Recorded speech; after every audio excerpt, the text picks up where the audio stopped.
Hey y'all, it's Elena. And it's Candace. And you're listening to Cousins on Crime.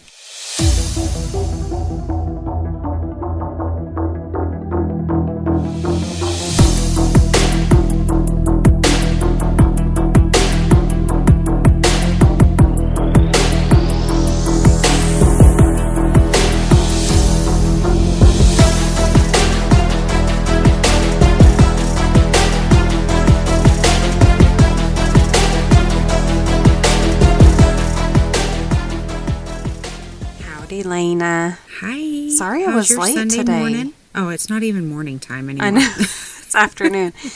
Do you know why I was late? If you just know me, just think. Take a wild guess why I would be late to something. I'm gonna guess you woke up late from your nap. That's a really good guess. Okay. I think your second guess might be that I was chasing down the ice cream man. And that would be correct. Oh, well, that's a good excuse. I'll let that one slide. I saw him drive by. He drove by yesterday. I say he. It was a woman. She drove by yesterday, and she drove by too fast, and she didn't stop. And I was like, you're supposed to, creep by, and then go a second pass around the houses. Just in case somebody came out. Anyways, but we saw the neighborhood kids running down the street, so I was like, okay, I'm going. Oh, man. And the music was like, da-na-na, da-na-na-na. Oh. It was like a remix. Right. Okay. So funny. Gotta stick with the times. Oh. What kind of ice cream did you get? Well, I get my usual banana fudge bomb. That's my ice cream man go-to. I got Hazel Bubbles Powerpuff Girl. Oh yeah. And I got with the gum as yes, eyeballs? Exactly. But I'll take those off. But Daniel was like, "What'd you get me?" And I was like, "You what? You never want anything from the ice cream man." He was just giving me a hard time. He didn't want anything. Always get something extra, and then if he doesn't want it, then you can just put it in the freezer and have it. I should have got a second banana fudge bomb is what I should have got. Yeah, absolutely. Because I think he does like those. But anyways, if you've never had a banana fudge bomb, I'm sorry. It's the best. It's the best. Yeah, those are good. So, anywho. Yeah. That's why I was late. Okay, well, enough ice cream talk. Let's get down to business, okay?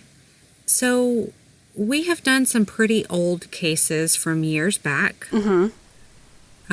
Today, we're going to take it way back. Way back to about 4 BC. What? That's... Wow. A long time ago. Some of you may know this story well, some maybe just a little bit, and some of you may have never even heard it. I don't know. But in light of Easter coming up on April 9th, I want to tell you the story of Jesus. Wow. Is that okay? Yeah. I mean, I think it's a true crime case, isn't it? Yeah, the murder that's what of we're Jesus, here to talk about, right? Is true crime. Okay, well, let's keep an open mind, everybody. Yeah. So there was a man named Joseph, and he was a carpenter. He planned to wed a young woman named Mary, and they were just ordinary people. One night, when Mary was sleeping, an angel came to her in a dream, and the angel told her that she was going to be having a baby. And that baby would be the Son of God. And he would be the greatest of men. Now, she was still a virgin. Like I said, they planned on getting married. Her and Joseph hadn't even known each other in that way yet. And what would people think? What would Joseph think? I mean, who would believe such a story that God created a baby within her? Right, exactly. And she's like, "Hey, Joseph, I have to tell you something." And he's like, "Excuse me?" Yeah. What? What have you done? So she has this dream. She goes away and visits her cousin Elizabeth. She was gone for about 3 months, and now she had to come home and tell her fiance that she was pregnant. Uh-oh. Back in those days, this would have put Mary in a dangerous situation. Yeah. The Jews had strict laws from the Hebrew Bible that was against, sexuality and fidelity. The law basically says that people who engage in sexual behavior that is not approved of will lose their lives. Yikes. So, not to mention, Joseph's family lineage was that of King David. And maybe one day we'll talk about David, because he has a story to tell as well. So, anyway, this would have brought shame upon her family. Right. Now, Joseph, being Jewish, he believed in miracles, but he had a hard time believing in this miracle. He thought Mary had betrayed him, but he loved her, and he told her that he would keep her secret, but he could not marry her. Eventually, an angel came to Joseph as well in a dream, and the angel told him, "Do not be afraid," that he was to help Mary raise the baby, and he was told that this is going to be the Son of God, and he is to name him Jesus. So after Joseph had this dream, he agreed to follow through. The Jewish people were longing for a Jewish king, and to establish the kingdom of God on earth. This is something that the prophets from years past, even from 4 BC, had said would happen. They said a Messiah would come, and he would die and be risen again, but he would live as the King of Jews. So the Romans at this time were taking over Judea, where Mary and Joseph were living. The Romans were forcing people to leave and go back to the place that they were born. So Mary and Joseph had to travel from Nazareth to Bethlehem to keep their family safe. And that would have been a 90-mile journey. No rest stops along the way? No Buc-ee's? No, no Buc-ee's. No so Buc-ee's. Sad. Just bushes and trees. So when they arrived to Bethlehem, the only place that they could find to sleep was in a stable. And once they got settled in, Mary decided this was the time to have baby Jesus. So Jesus was born in a stable. Imagine, okay, I've known people who have had their babies in a car. Yeah. But here's Mary having a baby in a stable with hay and stinky feces. And I saw a video of one woman, she entered the hospital and then stood up and pulled her pants down, and then the baby fell out. Yeah, so, she's like, here you go. I mean, wild, but at least she was in hospital, Yeah. How did she cut the cord, I wonder?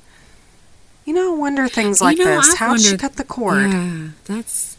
Maybe I she, don't think that's ever anything. Put it in between a donkey's teeth and, let him chomp it off or something. I mean, Only you. Only you can. I'm sure there weren't scissors laying around. Okay, but Joseph was a carpenter, so he had to have some kind of tools. Maybe he had a little chisel, and he laid it across a stone and was like, ding, ding, ding, ding, ding. I don't know. We can ask Jesus that when we get to heaven. He'll be like, I don't know who cut my cord. I was a baby. Yeah. Well, Mary will be there. She'll know. Maybe. Anyway, so when Jesus was born, shepherds had heard about the birth, and they came to see Jesus, and 3 wise men traveled to meet baby Jesus after hearing of his birth. And side note, the 3 wise men, in some reports, were also called the 3 wise kings. Well, they weren't kings. They were actually called magi, or astrologers. That's really interesting. Yeah. It's interesting to me that people believed her at all. Yeah. I think women in general are hardly believed a lot of times.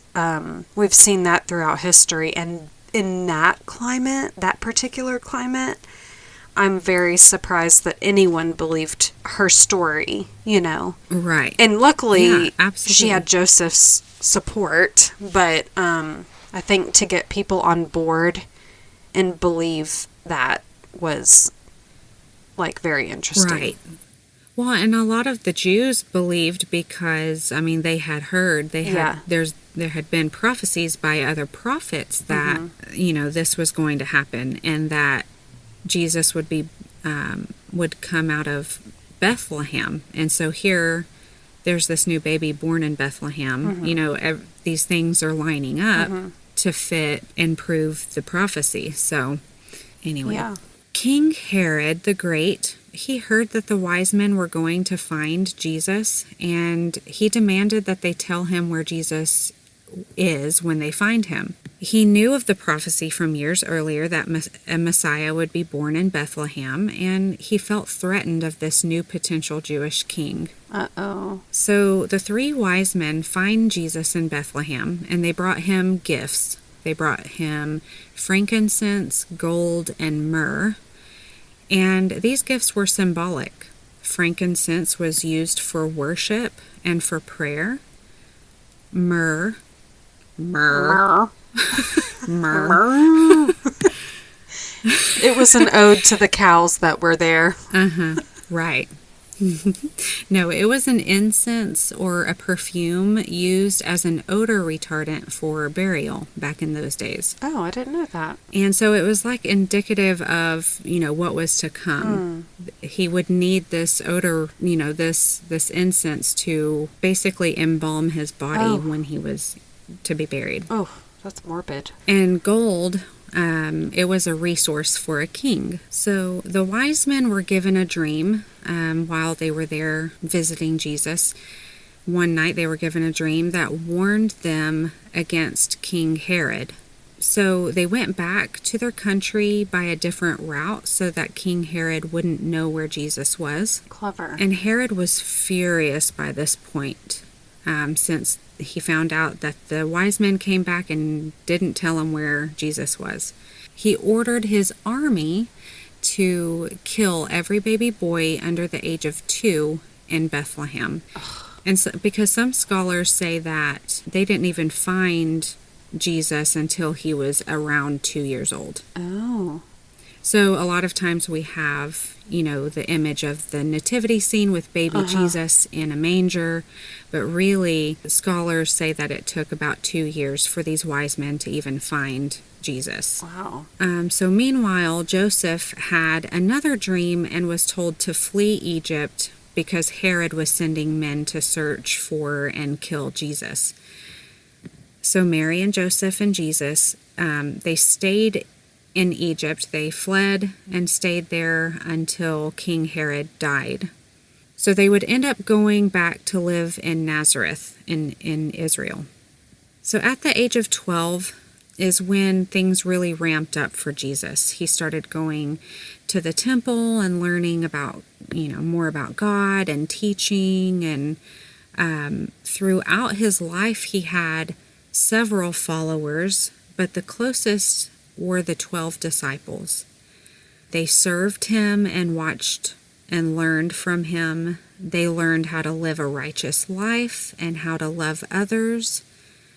They listened to him about God and watched him heal people from sickness and disease and pain. He healed a paralyzed man and a blind man, and he provided for the needy. Large crowds traveled to see him and hear him preach and to be healed by him. He lived a pure, sinless, and righteous life. However, his messages that he taught weren't always love and rainbows and butterflies. There was also rebuke and judgment. He implored for the people to change from their wicked ways and follow him. When he was about 30 to 33 years old, Jesus and his disciples made their way to Jerusalem to celebrate the Passover, which Jesus did every year. Mm-hmm. The Passover, if you don't know, is a Jewish holiday that celebrates the Israelites' escape from slavery in Egypt. So one of those disciples was Judas, and Judas was a treasurer within the group of disciples. You know, there would have been some level of trust to hold that position, but Judas did not agree with this plan of going to Jerusalem because he knew this would be dangerous. I mean, Jesus was on a mission to tell Jerusalem how corrupt they are and to implore them to change their ways.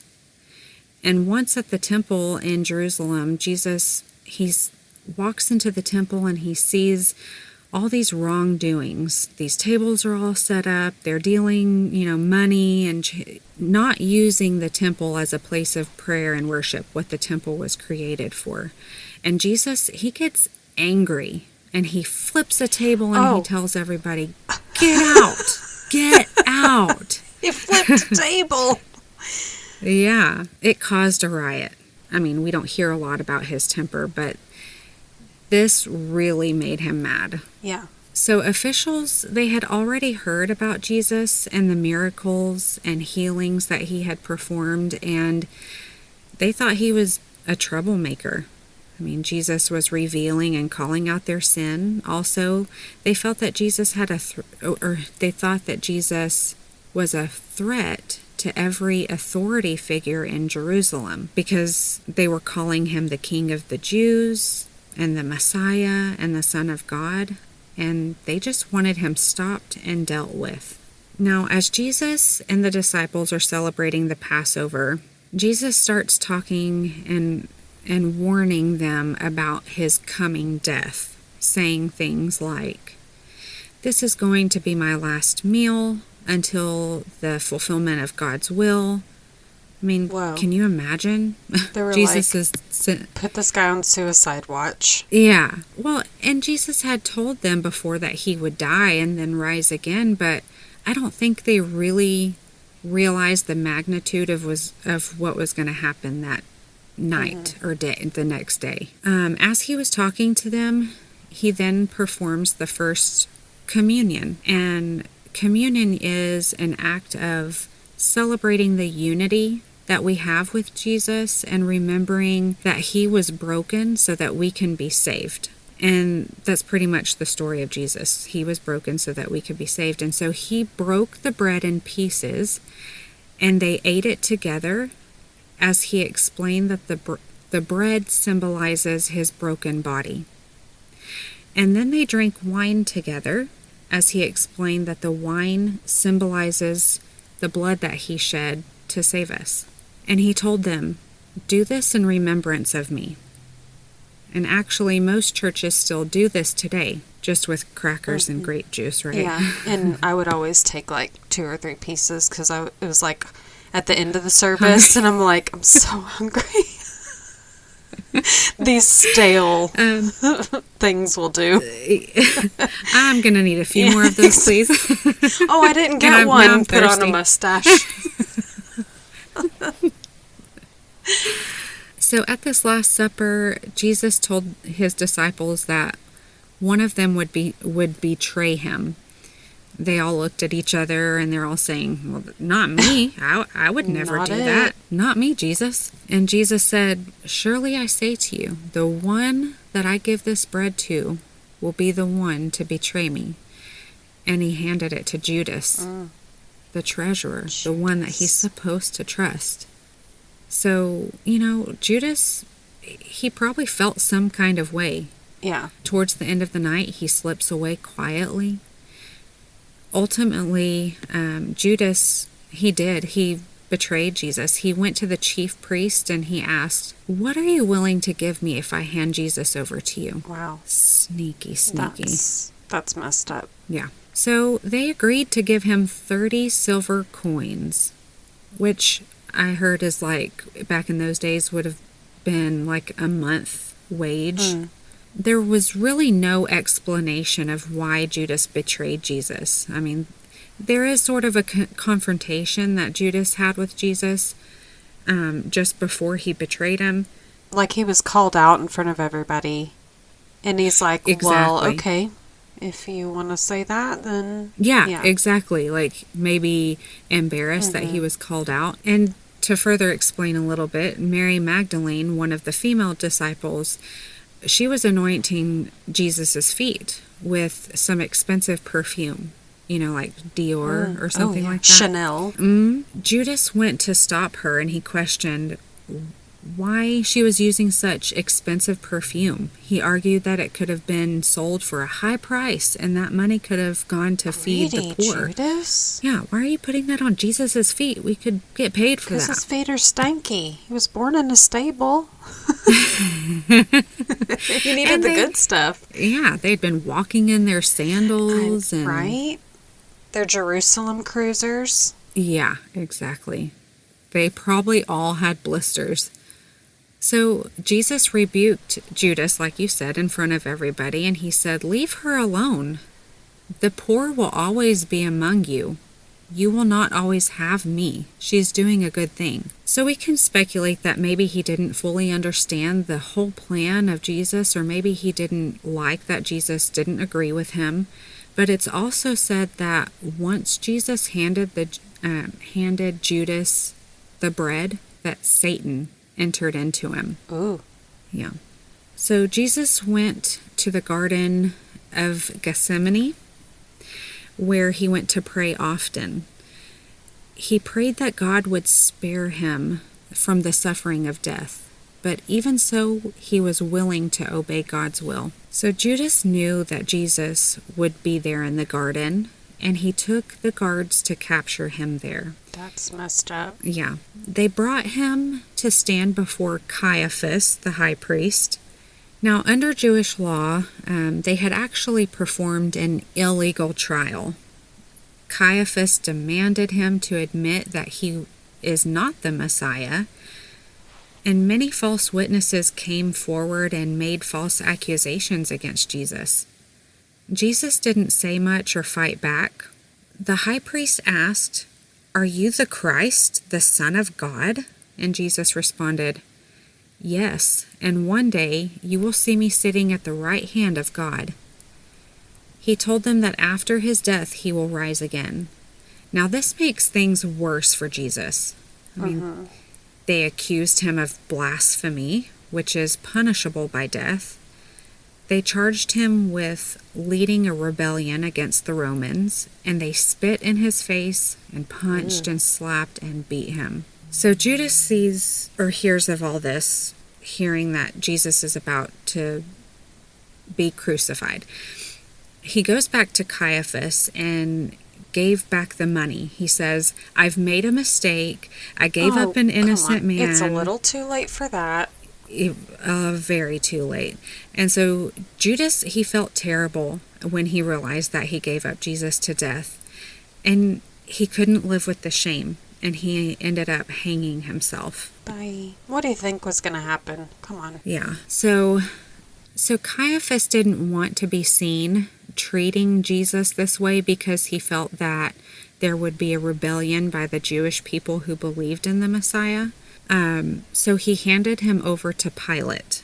Now, Pilate was a Roman governor, and he had the say as to agree if Jesus should be crucified or not. So Pilate, he wasn't sure if Jesus was guilty or innocent. He couldn't prove guilt. He asked Jesus, "Are you the king of the Jews? What have you done to be put in this position?" And Jesus basically tells him, "I'm no threat to you or anything political." He says, "For this I was born to testify the truth." Pilate says, "Well, what is truth?" Which I think is funny because he's the one that's supposed to find the truth. And he's like, "What is truth?" I was going to ask you, were Caiaphas and Pilate religious? Did they believe that, like the other Jews, did they believe that, I mean, were they Jewish? I think...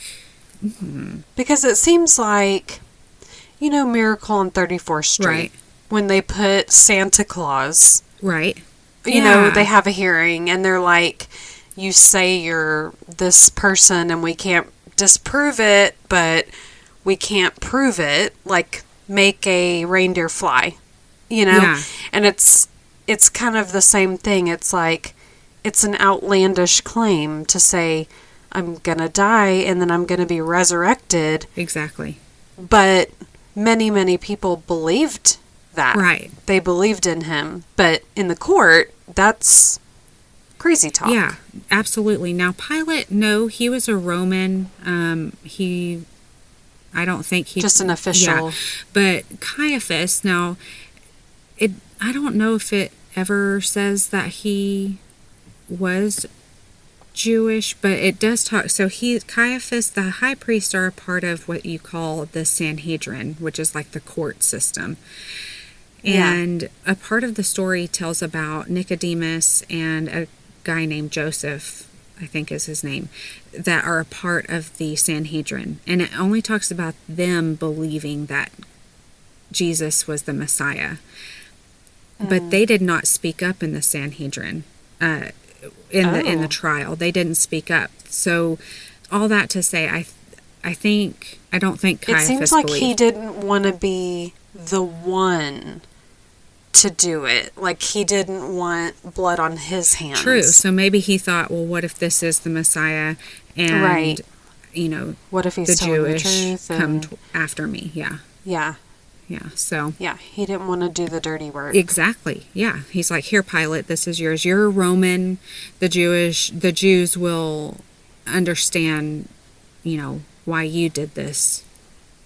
I don't want to be a part of it. So during this encounter, Pilate's wife, she has a dream, and she runs to tell Pilate about it. Her dream was about the crucifixion of Jesus, and she was very troubled by it. She runs and tells Pilate that he should not take part in it, in crucifying this innocent man. So she believes he's innocent, and she's telling Pilate, do not do this. Ooh. Pilate, he battled with this responsibility, but ultimately he's pressured and talked into killing Jesus. Yeah, he had something to prove. Right. Well, he went to the crowd, and back in those days, you could let the crowd decide if they wanted to let one of the prisoners go, and there were other prisoners with Jesus, and so Pilate goes to the crowd and he's like, do you want this prisoner to be let go, or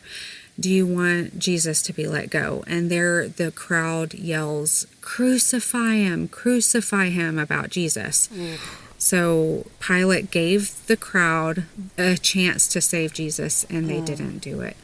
And so Pilate hands him over to the soldiers to begin the process. Yikes. Now, crucifixion was a common way of punishing a prisoner. It's laying the person on a cross and nailing their wrists to it with their arms stretched out wide. The cross would be raised up, and the person had a small ledge for their feet, and the pain would increase by trying to hold themselves up.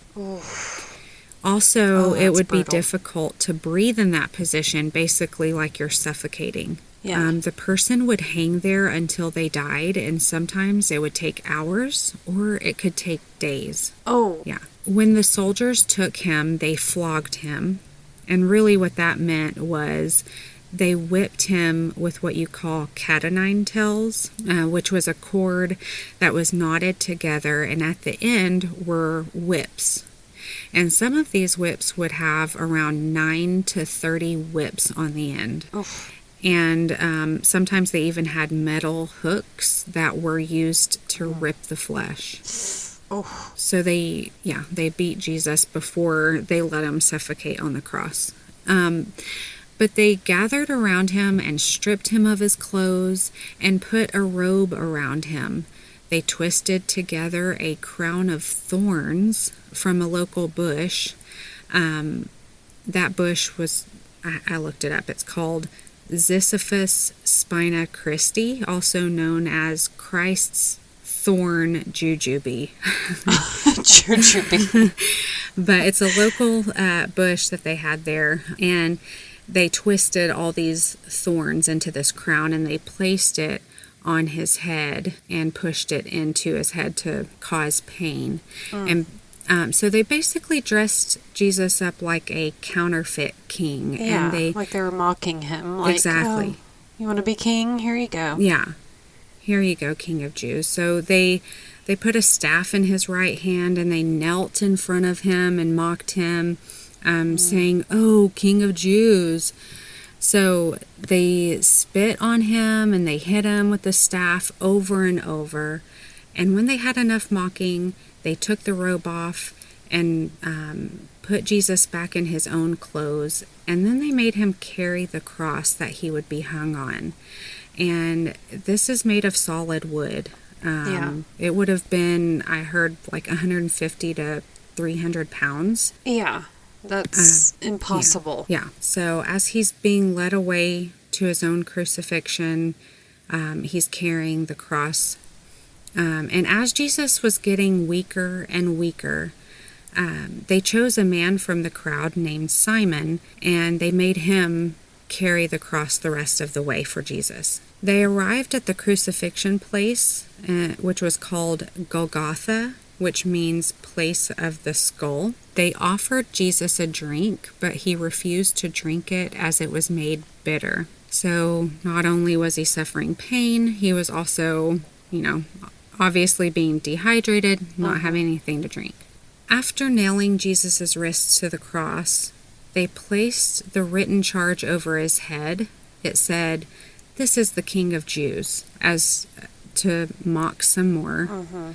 And the soldiers sat and kept watch over him. And people came to watch and yelled insults at him.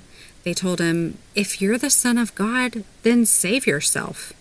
Now, you saved others, but you can't save yourself? Come on, let's see it," And as he was hanging there, he calls out to God and he says, "Father, forgive them, for they know not what they do." He's suffered all of this at the hands of these people, and yet he's still praying that God forgive them. So it was about 3 p.m. that day, and the sky turned dark, and Jesus cries out, my God, why have you forsaken me?" And then he says, "It is finished." And then he died right there on the cross. So the soldiers came to take Jesus off the cross to be buried. It was common for them to break the legs of the prisoner on the cross to just it was easier to get them off the cross that way. But they knew Jesus, or breaking the legs would also just ensure that the prisoner was dead before getting them off the cross. But they knew Jesus was dead at this point. But they also pierced his side with a spear to, which make sure. Yeah, to make sure, and it made the rest of his blood just run out of his body. Ugh.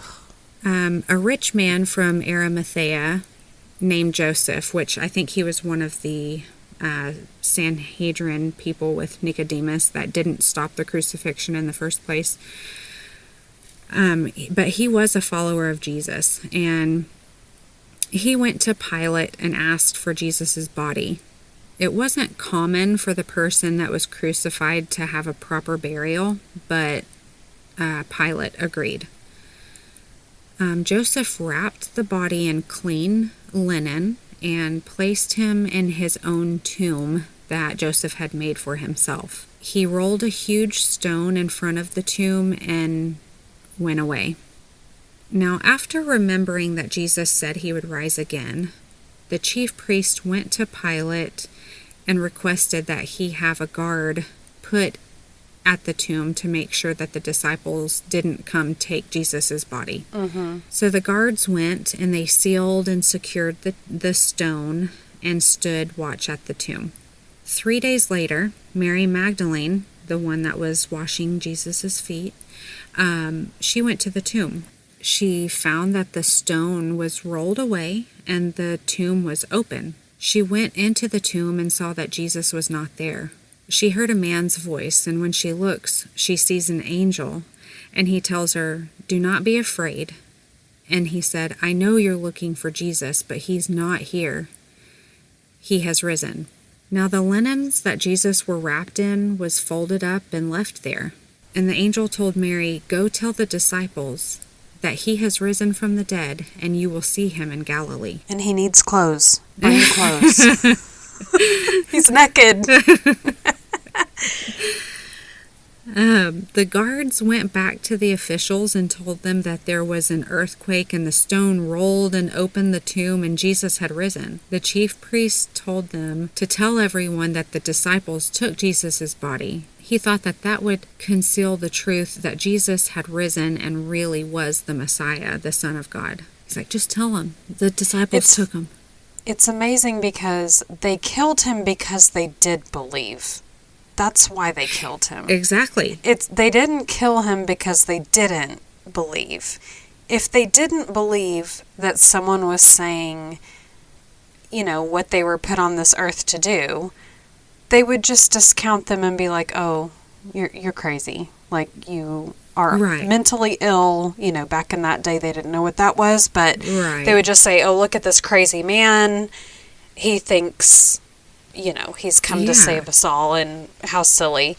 But they did believe it, because even after he died, they sent guards, because they were like, "Oh, y'all need to go watch." Exactly. Why would they do that if they didn't believe? You're right. It scared them. The thought of the truth scared them because, like I said earlier, people were saying he was the king of the Jews and he was a threat to all Jewish authority. They didn't want this Messiah to come take their place. Yeah. That tells you they thought that it could happen. Well, and politics, greed, ego, that is a theme through every century in history. This is what starts wars. This is what, and just the thought of someone coming, they're like, "Okay, go kill all the babies." Yeah. What? Yeah, it's insane. At what lengths will they go? Right. Yeah. So we have this Son of God who was perfect, never had done any violence or wrongdoing, and he was beaten so badly that he was unrecognizable. In Isaiah 52 of the Bible, it tells us that he was so disfigured and marred that he no longer looked like a human. And all to take place for our sins. And all he's asking from us is that we believe in him. And you may be asking, why did he have to die for our sins? Like, it's our sin, just let it be, But, he died for our sins so that we could have the chance to find eternal peace. Jesus is referred to as our Savior because he paid the price. The Bible also says in John 3:16, I'm sure a lot of you have heard it, "For God so loved the world that he gave his only Son, that whoever believes in him shall not perish but have everlasting life." Yes, I am a Christian, and yes, I believe in God. And please know that I'm not trying to push religion on you. I'm simply just want to share the story of Jesus and his love. One last little tidbit. If you've never read the Bible before and maybe you want to or want to know more about the story of Jesus, I would say start by reading the red letters. Not every Bible has red letters, so maybe find one that does, but the red letters are the actual words of Jesus, recorded in the four Gospels. And the four Gospels is Matthew, Mark, Luke, and John. And since John is also the author of Revelation, there are red letters in that book as well. Just a little insight if you wanted to read the Bible. And also, since we talk about murder so much, I will add that in Matthew, Jesus even says, anyone who murders will be subject to judgment. But I tell you, anyone who is angry with or insults his brothers will be subject to judgment. So basically, we've all sinned and we all need forgiveness. We can sit here and condemn these murderers that we talk about, but ultimately, we are all God's children, and in the end, the judgment is up to God. And me. And Candace will give her 2 cents. I will also judge from my office chair, perched atop. Well, thank you for telling us that story. I think, I've had many conversations even with atheists. I have some atheists I have an atheist and an agnostic on my husband's side of the family. We get along very well. We have different belief systems. Yeah. But I think everyone can agree that Jesus was a historical figure. Absolutely. And even in other religions, they refer to Jesus and his life, the murder of Jesus and the aftermath and what that did for the Jewish people and also the climate at the time. I mean, slavery was a real big thing back then. Yeah. That was, it all started back then, yeah, absolutely. And then, of course, America found its way into slavery in more modern day. But it's so interesting to hear a crime story from way back then because it's the same. Yeah. If you think about it, it's the exact same as things that we talk about every week. Yeah. You've never seen this ever again in history where someone has claimed to have been... Right. It's some kind of supernatural thing. Even though it's a true story, it's a supernatural. And we talk about ghosts and spirits sometimes. We talk about hauntings and what's different about being spooky and talking about, someone died and then there were apparitions and yeah, I think and these that angels came and talked to them and yeah, exactly. And people, that case where the woman was murdered and she appeared to her mother in a vision, and that was like the very first case ever in history where it was solved because of it was like solved from, I can't remember what her name was, but her husband murdered her, and then this was back in the early 1900s or maybe even sooner, but she appeared to her mother in a vision, and then her mother testified in the trial that her daughter told her exactly how she was killed. Oh my goodness. And the autopsy reported, she had a scarf tied around her neck, he broke her neck, and so it was all proven from the grave. So people that are not religious may just turn this episode off in the first 3 minutes and go, oh, this is cringy, Yeah. But really, it's a true story. We're here to talk about true crime, and whatever you believe, spiritual or not. If you believe in ghosts, just have an open mind. Yeah. About it. Absolutely. Thank you for saying that. Yeah, I think it was really interesting, and I remember when you called me and said you planned to do this story, I was like, that's really interesting. That's really cool. I've never in my life come across a true crime podcast cover the murder of Jesus. Yeah, and I actually, we talk about these dreams. I woke up from a dream, saying that basically I felt like God was saying, tell my story. Like you tell all these other stories, tell mine. And I was a little reluctant to do it, and that's why I called you, because I don't want people to think that I'm pushing it's not like that I'm trying to push religion. I mean, this is my relationship. It's not about religion, it's about relationship. But I'll just say that. But please don't feel like I'm pushing my religion. Anyway, so I hope you enjoyed it. I hope you learned something new, and thanks. I learned a lot new. Good. I always wondered why Jesus was put in a tomb, because I thought, well, he's a prisoner. Why didn't they just throw him in the pile of bodies, Yeah. But I didn't realize someone had requested to take his body. Yeah, they wanted to give him a proper burial. That's nice. Yeah. Well, thanks for that, Lena. That was really cool. You're welcome. Really cool. And happy Easter, everybody that happy celebrates. Easter. A lot of people celebrate Easter with bunnies and eggs. Yeah, you're exactly right. Have a fun Easter egg roll if that's what you're into. I'm sure we'll be looking for eggs. I'm going to hide some eggs in the backyard. Aw, take pictures. For Hazel. Let's see. Thanks for listening, guys, and this was great. Let's do it again sometime. See you next time. Bye. Bye.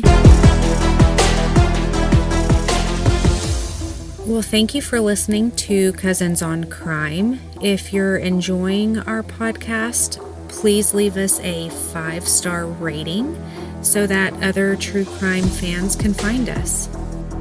If you have any case suggestions or just want to say hey, email us at cousinsoncrime@gmail.com.